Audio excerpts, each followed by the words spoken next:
नमस्कार. प्राईम पॉइंटमध्ये मी सुहास आपल्या सगळ्यांचं स्वागत करतो. सध्या भाजपला एकनाथ शिंदे नकोसे झाले आहेत का, हा प्रश्न सध्या राज्यभर विचारला जातोय. याची चर्चाही सुरू झालेली आहे. हे सगळं का, ही चर्चा का सुरू होती आहे?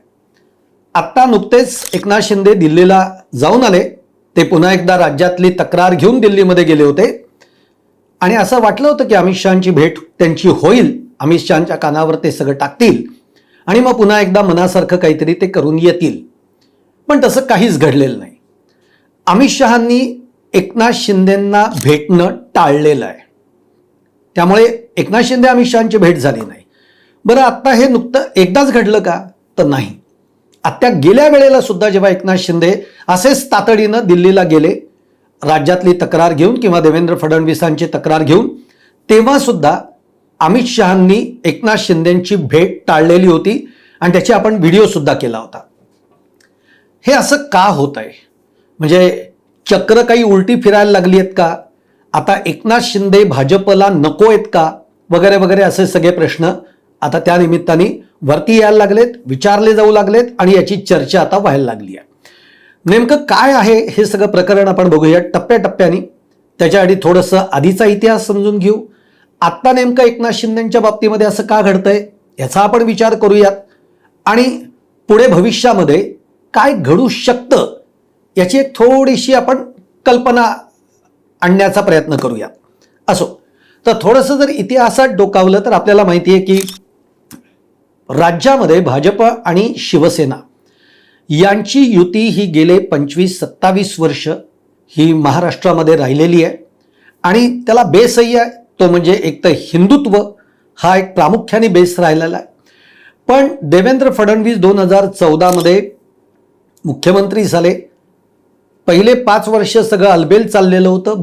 बऱ्यापैकी चांगले संबंध होते. पण त्याच्यानंतर थोडेसे संबंधांमध्ये एक दुरावा यायला लागला म्हणण्यापेक्षा शिवसेनेला वाटायला लागलं की आता काही गोष्टी आपण आत्तापर्यंत नुसतं लहान भाऊ म्हणून किती राहायचं, आणि म्हणून मग काही गोष्टी अशा शिवसेनेकडनं, उद्धव ठाकरेंकडनं या सुरू झाल्या की ज्याला भाजपला या गोष्टी काही पसंत पडल्या नाहीत. म्हणजे आपल्याला अगदी 2016 जर का विचार केला तर शिवसेनेचे अनेक आमदार हे खिशामध्ये राजीनामे घेऊन फिरत होते आणि कायम ते म्हणायचे की जर का हे मान्य नसेल तर आम्ही राजीनामे द्यायला तयार आहोत. म्हणजे एक प्रकारचं प्रेशर टॅक्टिक्स हे भाजपच्या बाबतीमध्ये त्यावेळेला बघायला मिळालं. पण या सगळ्यामध्ये झालं काय, तर या सगळ्यामध्ये शेवटी अखेर भाजप आणि शिवसेनेची युती तुटली आणि ती संपुष्टात आली. पुढे आपल्याला माहिती आहे मग महाविकास आघाडीचा प्रयोग, मग त्यातनं पुन्हा शिंदे वेगळं होणं. थोडक्यात उद्धव ठाकरेंच्या शिवसेनेची यातनं एक ज्याला म्हणूया आपण थोडीशी पिछेहाट व्हायला लागली या सगळ्या प्रकरणावरनं. मग त्यांच्यावर तुम्ही हिंदुत्व सोडलत वगैरे असेही सगळे त्या गोष्टी व्हायला लागल्या. पण या सगळ्या शिवसेनेच्या 2014 ते 2019 पर्यंतच्या शिवसेना आणि भाजपमधल्या राजकारणातला किंवा राजकारणातले काही गोष्टी एकनाथ शिंदे शिकले नाहीत का, असा प्रश्न आता या निमित्ताने आपल्याला पडायला लागलेला आहे.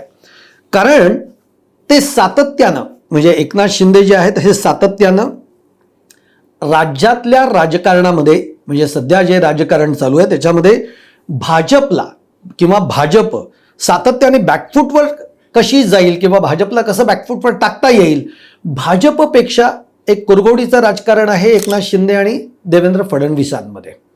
त्यामुळे कसं आपण देवेंद्र फडणवीसांच्या एखाद्या कृतीवर आपण चढाई करू शकतो किंवा त्यांना बॅकफूटवर टाकू शकतो, अशा पद्धतीचा प्रयत्न हा एकनाथ शिंदेंच्या शिवसेनेकडनं सातत्याने होताना आता आपल्याला बघायला मिळतोय. आता यातल्या अगदी काही जर पॉइंटर्स म्हणून जर विचार केला आपण, तर पॉइंटर्स म्हणजे काय, तुम्ही लक्षात घ्या. आता 2024 जेव्हा महायुतीचं सरकार भरभरून मोठ्या मतधक्क्याने राज्यामध्ये आलं तेव्हा बट ऑब्व्हियस भाजपकडे संख्याबळ सर्वाधिक होतं. आज 132 हा काही कमी आकडा नाही आहे आणि देवेंद्र फडणवीसांच्या नेतृत्वामध्ये हा आकडा आलेला आहे. त्यामुळे स्वाभाविकपणे भाजपचा मुख्यमंत्री होणार आणि त्यातून ते देवेंद्र फडणवीसच होणार हे माहिती होतं किंवा याची कल्पना आलेली असताना सुद्धा उपमुख्यमंत्री व्हायला एकनाथ शिंदेंनी प्रचंड वेळ घेतला. म्हणजे थोडक्यात खूप पद्धतीने मनधरणी ही एकनाथ शिंदेंची त्यांनी उपमुख्यमंत्री पद स्वीकारावं यासाठी झाली. उपमुख्यमंत्री पद स्वीकारायला ते तयार नव्हते. ते म्हणले एक वेळ तुम्ही मला हे मंत्रीपद आम्हाला जी पाहिजे ती तुम्ही द्या, पण मी उपमुख्यमंत्री होणार नाही. पण शेवटी उपमुख्यमंत्री पद तुम्ही व्हा अशा पद्धतीचा एक आग्रह भाजपकडनं होता. त्याला कारणही असं आहे, एक लक्षात घ्या, भाजप जे आहे ते कायम अशा पद्धतीचं राजकारण करतं, ते म्हणजे पक्ष आणि पक्ष संघटना ही प्रथम असं मानणाऱ्या भाजपला कायम असं वाटतं. म्हणजे तुम्हाला जर आठवत असेल तर जेव्हा एकनाथ शिंदे मुख्यमंत्री झाले त्यावेळेला भाजपनी देवेंद्र फडणवीसांना म्हणजे भाजपच्या वरिष्ठ नेतृत्वानी देवेंद्र फडणवीसांना उपमुख्यमंत्री व्हायला सांगितलं आणि तो आदेश देवेंद्र फडणवीसांनी मानला. पक्ष आणि पक्षाच्या समोर, पक्ष संघटनेच्या समोर आपलं स्वतःचं काही नसतं, हेच भाजपमध्ये आहे. आणि त्यामुळे अशा पद्धतीने पक्ष प्रथम मानणाऱ्या भाजपला शिंदे हे अशा पद्धतीनं मी उपमुख्यमंत्री होणार नाही किंवा ते ज्या पद्धतीचं दबावाचं राजकारण करत होते ते फारसं पटलं नाही त्याही वेळेला. दुसरी गोष्ट जर का आपण बघायला गेलो तर महापालिका निवडणुकीच्या दरम्यान, त्याच्या आधी आणि त्याच्या दरम्यान एकनाथ शिंदेंनी आपल्या शिवसेनेमध्ये अनेक पक्ष प्रवेश करून घेतले. म्हणजे शिवसेना उद्धव ठाकरे गटातले अनेक नगरसेवक फोडले, आजी माजी नगरसेवक फोडले आणि ते आपल्या बाजूनी घेतले. ही गोष्ट सुद्धा त्यावेळेला फारशी भाजपला रुचली नाही. पण तेव्हा भाजपला एकच हवं होतं, ते म्हणजे महापालिकेवर सत्ता. त्यामुळे भाजपनी एकनाथ शिंदेंच्या या कृतीकडे ती कृती फारशी गांभीर्याने घेतली नाही. पण तिसरं एक प्रबळ कारण त्याच्यामध्ये अजून ठरलं, ते म्हणजे जरांगे पाटील यांचं मुंबईतलं आंदोलन. आता हे काही फार लपवून राहिलेलं नाही आहे की जरांगे पाटलांच्या आंदोलनाला सातत्याने कोणी ना कोणीतरी बळ देत आहे. पडद्यामागून कोणीतरी कोणाचा तरी हात या मागे आहे. मग त्याच्यामध्ये शरद पवारांचंही नाव घेतलं जातं, राजेश टोपे वगैरे सगळे राष्ट्रवादीतले. पण त्याचबरोबर एकनाथ शिंदेंचंही नाव पुढे आलं की या सगळ्या आंदोलनाच्या मागे एकनाथ शिंदे आहेत. आता त्याचं कारण का किंवा या आंदोलनाच्या मागे एकनाथ शिंदे का असू शकतात याचं कारण पुढे आपण बघूयात. आणि एका व्हिडिओमध्ये सुद्धा, तो व्हिडिओ खूप व्हायरल झाला की एका वाहिनीचा पत्रकार जो आहे तो तिथल्या मराठा आंदोलक जे काही सगळे आले होते त्यांना तो विचारत होता की तुम्ही कुठे उतरला, तुम्ही खाल्लत का, तुम्ही अमुक केलत का, मग तुमची येण्याची सोय कशी झाली वगैरे वगैरे. तेव्हा ज्या महिला होत्या त्या महिला हे सांगत होत्या की एकनाथ शिंदे साहेबांनी केलं ना सगळं, मग त्यांनी आम्हाला गाडी दिली, आम्हाला राहायला हे दिलं, आम्हाला जेवणाची व्यवस्था केली. एकदम त्या एकनाथ शिंदेंचं नाव घेऊन बोलून गेल्या.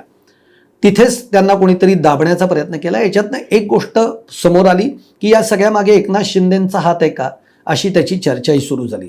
अर्थात कोणी असं पुढे येऊन ना भाजपचं कोणी म्हणतंय की आता बोलायला लागलेले आहेत, पण त्यावेळेला ना मुख्यमंत्र्यांनी असं कधी, मुख्यमंत्री देवेंद्र फडणवीसांनी आजपर्यंत कधी अशा पद्धतीचं स्टेटमेंट केलं नाही की याच्या मागे कोणी आहे किंवा काय आहे. पण ते जरांगे पाटलांचं जे आंदोलन आहे आणि त्यामागे एकनाथ शिंदेंचा एक पडद्यामागचा हात असणं हे देखील कुठेतरी भाजपला पसंत पडलेलं नाही आत्ताच्या या सगळ्या कॉन्टेस्टमध्ये. म्हणजे आता ते सगळं, आणि आता पुन्हा एकदा जरांगे पाटील आंदोलनाची हाक देत आहेत.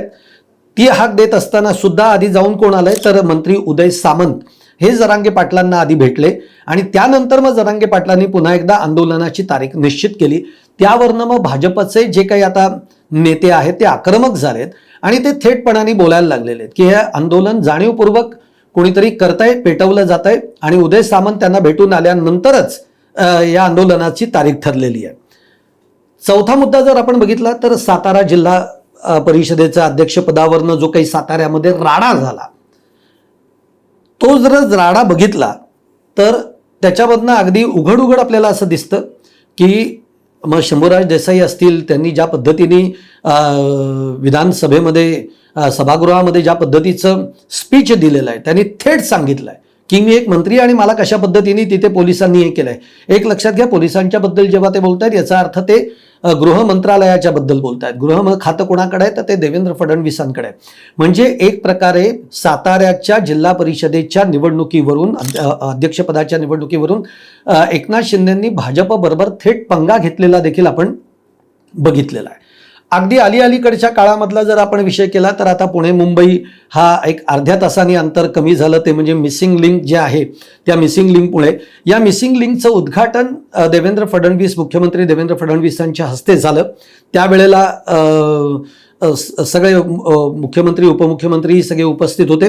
पण उद्घाटनाच्या एक दिवस आधी जाऊन एकनाथ शिंदेंनी मिसिंग लिंकची पाहणी केली आणि मिसिंग लिंकचं हे सगळं क्रेडिट आपल्या पदरामध्ये कसं पडेल हे बघण्याचा प्रयत्न हे एकनाथ शिंदेंनी केलेला आहे.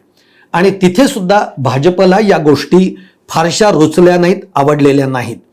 त्यामुळे मग चर्चा अशी सुरू झाली की एकनाथ शिंदे सुद्धा आता उद्धव ठाकरे ज्या मार्गाने 2016-17 मध्ये जात होते त्याच मार्गाने चाललेले आहेत का? एकनाथ शिंदेंना आता या सगळ्या गोष्टींमध्ये भाजपबरोबर पंगा घ्यायचाच आहे का? अशा पद्धतीने एक चर्चा सुरू झाली आहे. पण त्याच्यामध्ये कायम दबक्या आवाजामध्ये हे बोललं जातं की अजूनही एकनाथ शिंदेंच्या शिवसेनेच्या चिन्हाचं, नावाचं सगळं प्रकरण हे सुप्रीम कोर्टामध्ये आहे. अर्थात याची जाणीव एकनाथ शिंदेंना सुद्धा आहे. पण एकनाथ शिंदेंनी आता बहुधा असं ठरवलेलं असावं की चिन्हाचं, नावाचं जे काही व्हायचं असेल ते होईल, पण आपल्याला आपली संघटना मोठी करायची आहे. उद्या वेळ पडली तर आपण वेगळ्या नावाने सुद्धा ही संघटना पुढे नेऊ. त्यामुळे कदाचित ते तशा पद्धतीचं भाजपला बॅकफूटवर आणण्याचा कार्यक्रम जो आहे तो सातत्याने एकनाथ शिंदेंनी सुरू ठेवला आहे. आता याच्यामध्ये आणखीन एक भाग असा आहे की जेव्हा एकनाथ शिंदे आणि भाजप यांची सत्ता 2022 नंतर आपल्याला या राज्यामध्ये बघायला मिळते, तेव्हा त्याच्यानंतर मग अजित पवार सुद्धा या महायुतीमध्ये सामील झाले. मग ती महायुती झाली. या वेळेला भाजपच्या दृष्टीनं कसं होतं की भाजप एक ओबीसी DNA म्हणून एक प्रकारे काम करत होता. इकडे मराठा समाजाचं नेतृत्व 2 जण करत होते. एक अजितदादा स्वतः होते आणि एक एकनाथ शिंदे होते. आता याच्यामध्ये होत काय होतं की अजितदादांचं एकूण आपल्याला सगळा प्रभाव, वलय, त्यांची काम करण्याची पद्धत, त्यांचं बोलणं, हा एक सगळा पगडा या अजितदादांचा महाराष्ट्रावर होता. जोपर्यंत अजितदादा होते तोपर्यंत ती स्पेस एकनाथ शिंदेंना ॲक्वायरही करता येऊ शकली नसती. ती ॲक्वायर करण्याची संधीही त्यांना त्यावेळेला मिळत नव्हती. पण एक मराठा चेहरा एकनाथ शिंदेंचा सुद्धा, त्यामुळे 2 मराठा नेतृत्व ही महायुतीमधली होती. त्यामुळे व्हायचं काय तर मतं विभागली जायची. दादांच्या निधनानंतर जर तुम्ही एकनाथ शिंदेंचं राजकारण बघितलं असेल तर एकदम आक्रमक राजकारण एकनाथ शिंदेंनी सुरू केलं आहे.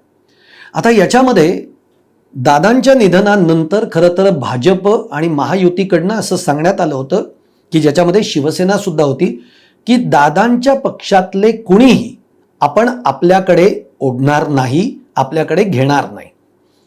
पण हा सुद्धा एक प्रकारचा अमित शहांचाच आदेश. तुम्हाला आठवत असेल की ऑपरेशन टायगर शिवसेना उद्धव ठाकरेंच्या बाबतीमध्ये राबवलं जाणार होतं. 6 खासदार एकनाथ शिंदेंच्या शिवसेनेच्या संपर्कात होते. ते कधीही एकनाथ शिंदेंच्या शिवसेनेमध्ये प्रवेश करतील ही एक मधल्या काळात अगदी 1.5 महिन्यापूर्वी चर्चा बरीच रंगली. पण त्याला ब्रेक लागला. तो ब्रेक लागला सुद्धा का तर वर्ण भाजपच्या श्रेष्ठींनी म्हणजे अमित शहांकडनं एक निरोप आला की अशा पद्धतीचं ऑपरेशन टायगर राबवायचं नाही आणि त्याला ब्रेक लागला. पण इथे देखील जेव्हा भाजप अशा पद्धतीने म्हणताय की आपण आपल्याच मित्रपक्षातल्या लोकांना आपल्यामध्ये ओढायचं नाही, आज दादा नाही आहेत आपल्याबरोबर, तो पक्ष थोडासा कमकुवत झालाय. आज सुनेत्रा पवार हे सगळ्या त्या पक्षाची नेतृत्व बघतायत. अशा वेळेला त्यांना कमजोर करायचं, त्यांना कमी करायचं हे आपण करायचं नाही. आपल्या पक्षामध्ये कोणालाही घ्यायचं नाही. पण हा देखील एक पक्ष नेतृत्वाचा म्हणजे भाजपच्या श्रेष्ठींचा आदेश हा जणू एकनाथ शिंदेंनी धुडकावून लावला किंवा तो पायदळी तुडवला गेला अशा पद्धतीचं चित्र समोर आलंय. कारण आनंद परांजपे जे आहेत राष्ट्रवादीचे, त्यांनी एकनाथ शिंदेंच्या शिवसेनेमध्ये प्रवेश केलाय, जी गोष्ट भाजपला फारशी रुचलेली नाही. आता हे सगळं एकनाथ शिंदे का खेळत आहेत? एवढे आक्रमक दादांच्या निधनानंतर एकनाथ शिंदे का झालेत? तर आता एकनाथ शिंदेंना या महाराष्ट्रातल्या मराठा नेतृत्वाचा चेहरा बनायचा आहे. जे नेतृत्व याआधी शरद पवार असतील, एक मराठा चेहरा होता, त्यानंतर अजितदादा असतील, ज्या चेहऱ्यावर मराठा नेतृत्वाचा एक विश्वास होता, तो चेहरा आता एकनाथ शिंदे स्वतःमध्ये पाहतायत. त्या दृष्टीनं ते पश्चिम महाराष्ट्रामध्ये म्हणजे साताऱ्याचं प्रकरण जे अंगावर घेण्याचं आहे किंवा एवढं थेटपणाने भाजपला आव्हान देण्याचं जे होतं ते त्याच याच्यातनं आलेलं होतं. कोल्हापूरमध्ये सुद्धा काही रस्त्यांवर तुम्ही जर बघितलं असतील तर भावी मुख्यमंत्री एकनाथ शिंदे असे बोर्ड लावले गेले होते. पश्चिम महाराष्ट्रामध्ये आपला जम तगडा करायचा आणि एक मराठा चेहरा म्हणून एकनाथ शिंदेंचा चेहरा हा पुढे आणण्याचा एक कार्यक्रम एकनाथ शिंदेंच्या शिवसेनेकडनं राबवला गेला. आता तुम्ही जर बघितलं असेल तर संजय शिरसाट हे सुद्धा राष्ट्रवादीच्या आमदारांच्या बाबतीमध्ये भाष्य काय करतायत? तो होय, आमचा डोळा आहे त्यांच्या आमदारांवर आणि त्यांचे आमदार आमच्याकडे जर येत असतील तर आम्ही ते घेणार, अशा पद्धतीचं वक्तव्य सुद्धा संजय शिरसाटांनी केला. आता अर्थात त्याला तंबी देण्यात आलेली आहे एकनाथ शिंदेंच्याकडून. पण एकूणच अमित शहांच्या या सगळ्या आदेशाला एकनाथ शिंदेंनी झुगारून लावलं. आणि दुसरं म्हणजे जर आपण बघितलं तर आता याच्या मागचं आणि म्हणून एकनाथ शिंदेंच्या बाबतीमध्ये आता भाजप थोडासा सावध झालेला आहे. ज्या पद्धतीने एकनाथ शिंदेंची शिवसेना किंवा एकनाथ शिंदे आपली शिवसेना राज्यामध्ये विस्तारू पाहतायत, त्यासाठी ज्या पद्धतीने एक आक्रमक धोरण त्यांनी अवलंबलेलं आहे ते भाजपला मान्य नाही आहे. म्हणजे भाजपच्या पुढे जाऊन जर का काही एक पाऊल पुढे काही करत असेल तर भाजप ते कधीही सहन करणार नाही. याचं कारण असं आहे, कारण हे बघा, एकनाथ शिंदेंचं राजकारण बरोबर आहे का? तर ते बरोबर आहे. त्यांच्या दृष्टीनं त्यांना पक्ष विस्तार करण्याचा अधिकार आहे, त्यांना पक्ष वाढवण्याचा अधिकार आहे, त्यामुळे त्यांचं राजकारण बरोबर आहे. पण जेव्हा तुम्ही भाजप बरोबर आहात, भाजपनी पहिल्यांदा तुम्हाला मुख्यमंत्री म्हणून प्रोजेक्ट केलेला आहे, असं असताना तुम्हाला भाजपच्या सगळ्याच गोष्टी डावलून चालतील असं होणार नाही आहे. बरं, मधल्या काळामध्ये त्यातूनही गंमत काय झालेली आहे तुम्हाला मी सांगतो. सातत्याने एक देवेंद्र फडणवीस हे आता केंद्रात जातील, राज्यात मुख्यमंत्री म्हणून ते आता काम करतायत गेले दोन वर्ष वगैरे. पण चर्चा सातत्याने म्हणजे लोकसभेच्या निवडणुकीमध्ये भाजपचा म्हणजे महायुतीचा जो काही एक पराभव म्हणूयात नको, पण ज्या पद्धतीची कमी संख्या उमेदवार आले निवडून ते बघता तेव्हाही चर्चा घडवली गेली की देवेंद्र फडणवीसांना दिल्लीमध्ये बोलवलं जाईल. जरांगे पाटलांच्या आंदोलनाच्या वेळी सुद्धा की देवेंद्र फडणवीस हे आंदोलन हाताळू शकतील का वगैरे, त्यांना दिल्लीत बोलवलं जाईल, अशा पद्धतीच्या चर्चा या त्या निमित्ताने घडवल्या गेल्या. पण एक लक्षात घ्या, देवेंद्र फडणवीस अशा चर्चा जेव्हा जेव्हा घडल्या तेव्हा देवेंद्र फडणवीसांच्याकडचं जे राजकारण आपण बघितलं तर देवेंद्र फडणवीस आणखीन आपले पाय घट्ट करत गेलेले आहेत. म्हणजे ज्या पद्धतीने त्यांनी मराठा आंदोलन हाताळलेलं आहे ते बघता तर आत्ताची तर गोष्ट अशी आहे, म्हणजे अमित शहा एकनाथ शिंदेंना आतापर्यंत असं सांगायचंय की तुम्ही थोडा धीर धरा, तुम्हीच राज्याचे मुख्यमंत्री होणार आहात. पण आता चित्र बदलायला लागलेलं आहे. आता भाजपच्या वरिष्ठ नेतृत्वाला सुद्धा हे कळून चुकलेलं आहे की देवेंद्र फडणवीसांसारखं एक दमदार नेतृत्व या राज्यामध्ये दुसरं नाही. ज्या नेतृत्वानं विधानसभेमध्ये करिश्मा करून दाखवला, जिल्हा परिषदा, जिल्हा पंचायत समित्या, नगर परिषदा याच्यामध्ये ज्या पद्धतीची कामगिरी भाजपने केलेली आहे आणि ज्या पद्धतीचे सगळ्या एकनाथ शिंदेंच्या ज्या काही कुरघोड्या होत आहेत, जे काही डाव टाकले जात आहेत त्याला कसा प्रतिडाव टाकायचा, ज्या पद्धतीने देवेंद्र फडणवीस खेळतायत ते सगळं बघता आता भाजप श्रेष्ठींचा विश्वास हा बसलेला आहे की देवेंद्र फडणवीसांसारखं दुसरं नेतृत्व असू शकत नाही. आणि आता त्यामुळे एकनाथ शिंदेंचं जे काही आहे की त्यांना ते एकटा स्वतःला उपमुख्यमंत्री मानतच नाहीत, ते मुख्यमंत्रीच मानतायत, त्यांच्या मनातनं मुख्यमंत्रीपद गेलेलंच नाही आहे.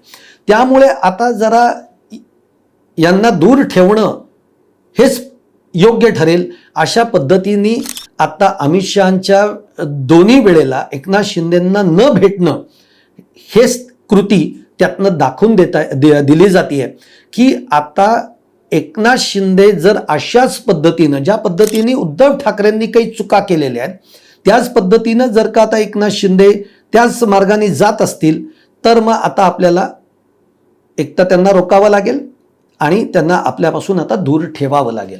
आणि ही दुरी ठेवण्याचं काम सुरू झालेलं आहे. आणि म्हणून आता एकनाथ शिंदेंना दोन्ही वेळेला अमित शहा दिल्लीत असताना सुद्धा त्यांनी भेटणं टाळलेलं आहे.